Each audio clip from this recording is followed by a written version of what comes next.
Has this ever happened to you? You enter the grocery store for one item, like just cooking oil, but 5 minutes later, your basket is full.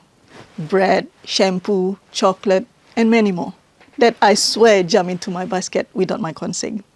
We joke about it, but here's something you probably never think about. All hidden behind that clean, shiny packaging in the grocery store, behind every item we pick up, like the bottle of cooking oil, detergent, instant noodle, there is actually entire industrial world we never see. A world of plantations, factories, heat, energy, trucks, pipes, chemical reactions, and a lot of waste. In fact, the product we hold is only the last 5% of its story. Today, I want to open up the other 95% and show how rethinking the way industries work can help Malaysia move toward a cleaner, smarter, and more sustainable future. Let's start with something ordinary, cooking oil, which you use a lot in your daily life, like cooking your family favorite fried chicken or pisang goreng.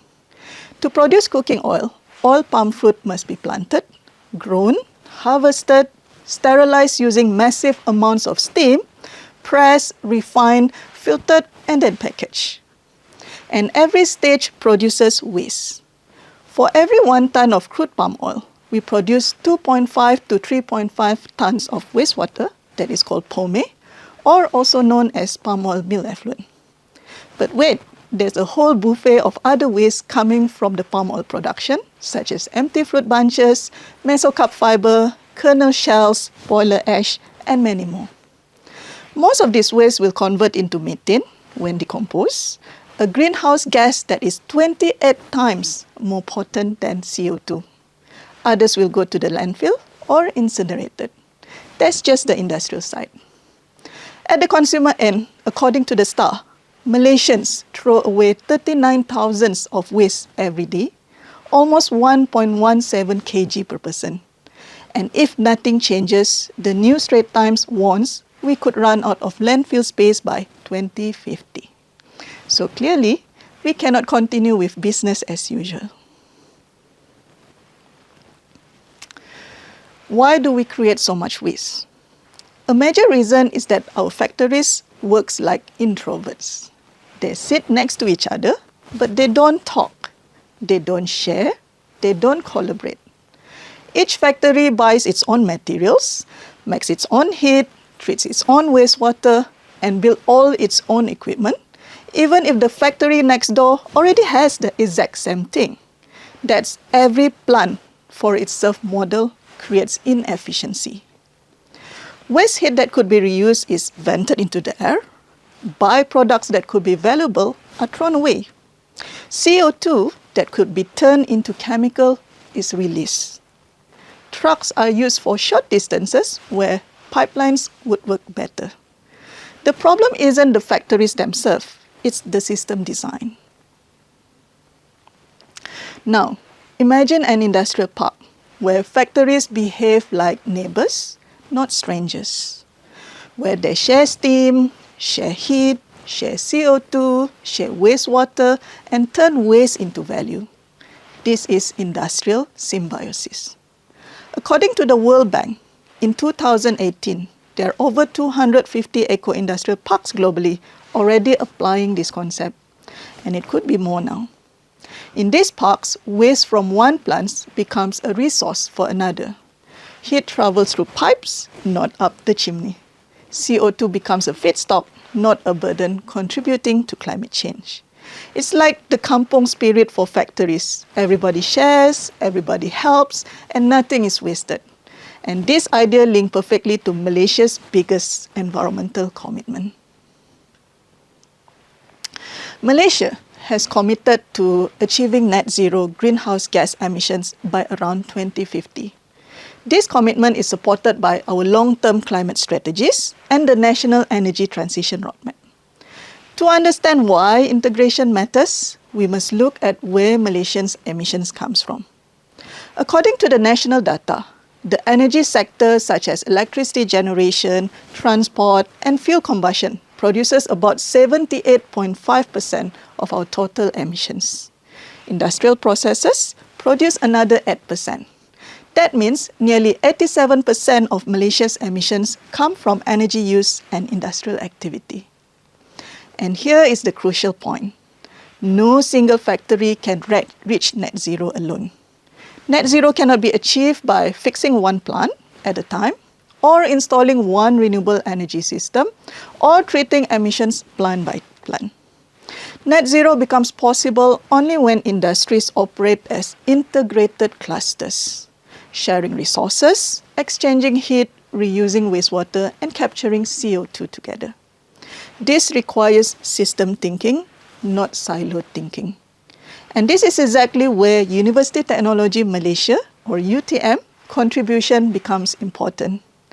UTM recognized early that tomorrow's engineers must know how to design integrated, connected, and low-carbon ecosystem, not isolated factories. This understanding planted the seeds for UTM's Verbund plant design approach. What is Verbund? Verbund is a German word that means integrated to the maximum degree. The concept was pioneered by BASF, one of the world's largest chemical companies.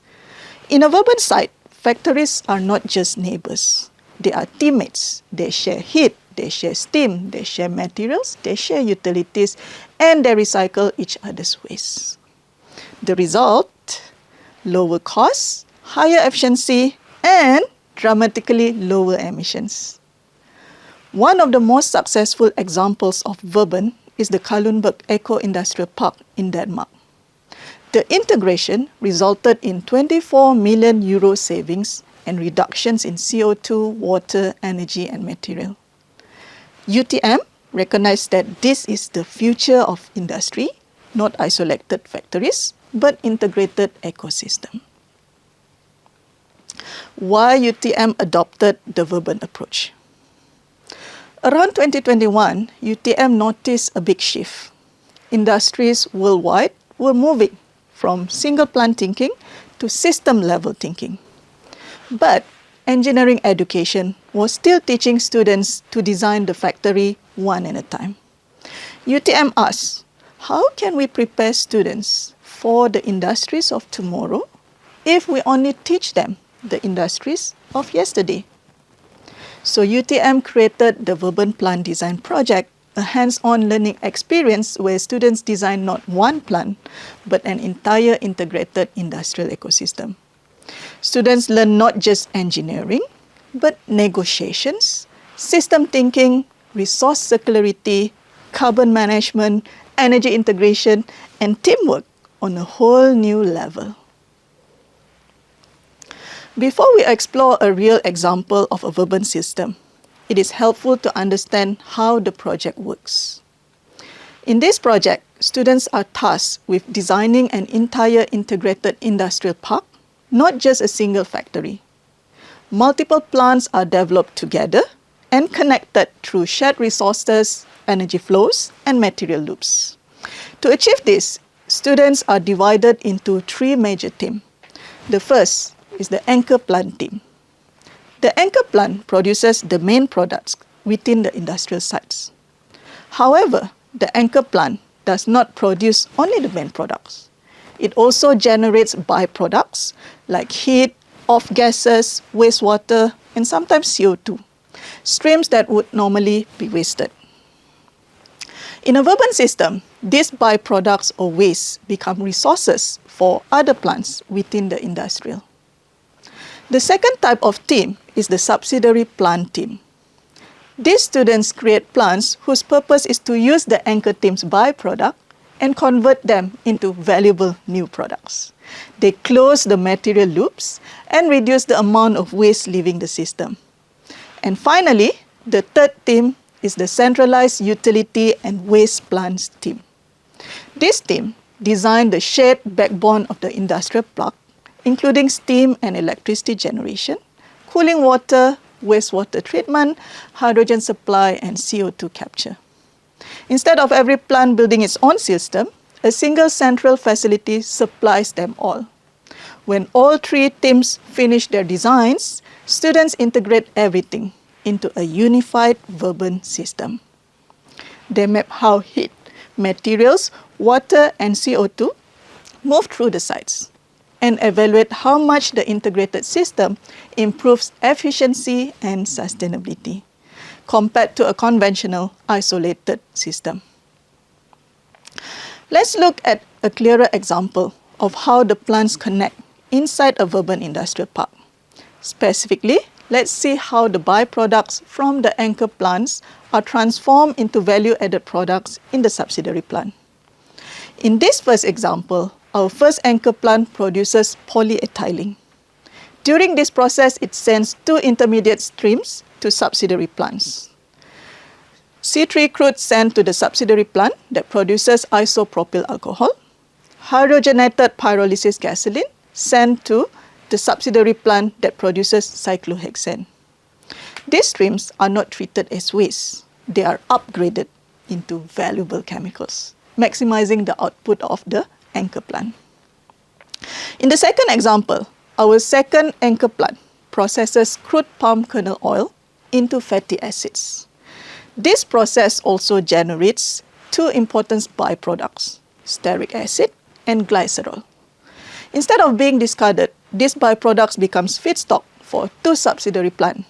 The DT5 subsidiary plant upgraded the stearic acid into stearyl alcohol.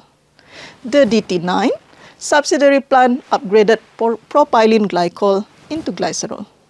Once again, the anchor produces the main product, while the subsidiary plants add further value by transforming the byproducts into useful chemicals.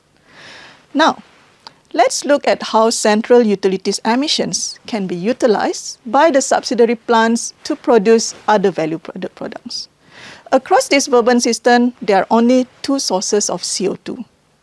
The centralized hydrogen plant, which is DT2, CO2 produced during hydrogen generation process, and the other one is the centralized biomass steam or cogeneration plant from DT14. So this plant also produces CO2 where the biomass is combusted to produce steam and power. Instead of releasing this CO2, the system captures it and routes it directly to the methane subsidiary plant, DT6. There, the CO2 is upgraded into methane, which becomes a useful fuel for the industrial park itself. By recycling nearly all the CO2 produced by the utilities, the Verbund system cuts its total emission by approximately 90% compared to a conventional setup. This means the industrial park operates very close to net zero emission with only small residual amount of CO2 left to manage. In short, a traditional industrial park emits CO2. A Verbund industrial park turns CO2 into fuel and nearly eliminates its carbon footprint. The centralized plants provide shared utilities like power, steam, and hydrogen support. In example 4, the centralized biomass-fired cogeneration plant, DT4, produces both electricity and steam.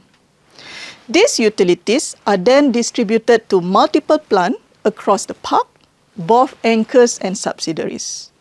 This single shared system replaces the need for each plant to have its own boiler or generator, dramatically reducing fuel use, emissions, and even manpower for managing the individual cogeneration plant.